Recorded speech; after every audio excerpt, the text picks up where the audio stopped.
നമസ്കാരം. Raf talk ഫുട്ബോളിലേക്ക് അവർക്കും സ്വാഗതം. യുവേഫ ചാമ്പ്യൻസ് ലീഗിൽ നിന്ന് പുറത്താവുകയും പ്രീമിയർ ലീഗിലെ കിരീടത്തിൽ നിന്ന് അകലുകയും ഒക്കെ ചെയ്തെങ്കിലും ഈ സീസണിൽ മറ്റൊരു കിരീടത്തോട് അടുക്കുകയാണ് മാഞ്ചസ്റ്റർ സിറ്റി. പെപ് ഗാർഡിയോളയുടെ സംഘം FA കപ്പിൻ്റെ ഫൈനലിലേക്ക് കടന്നിരിക്കുന്നു. നടന്ന സെമി ഫൈനൽ മത്സരത്തിൽ അവർ ഏകപക്ഷീയമായ 2 ഗോളുകൾക്ക് നോട്ടിംഗ്ഹാം ഫോറസ്റ്റിനെ പരാജയപ്പെടുത്തി. റിക്കോ ലൂയിസും ജോസ്കോ ഗാർഡിയോളുമാണ് അവർക്കായിട്ട് ഗോളുകൾ കണ്ടെത്തിയിരുന്നത്.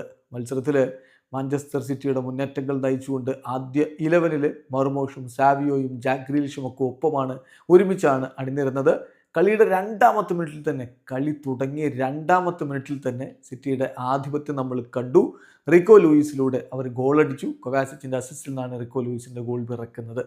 പിന്നീട് രണ്ടാം പകുതിയിലാണ് അടുത്ത ഗോൾ വന്നത്. ഈ തവണ ഒമർ മർമോഷിൻ്റെ അസിസ്റ്റിൽ നിന്നാണ് ഗോൾ പിറന്നത്.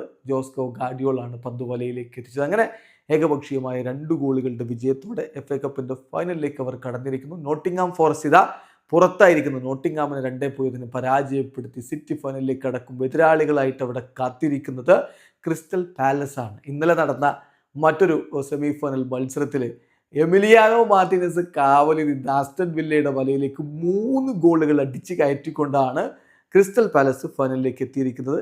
ഇനി ഫൈനൽ പോരാട്ടത്തിനായിട്ട് കാത്തിരിപ്പാണ്.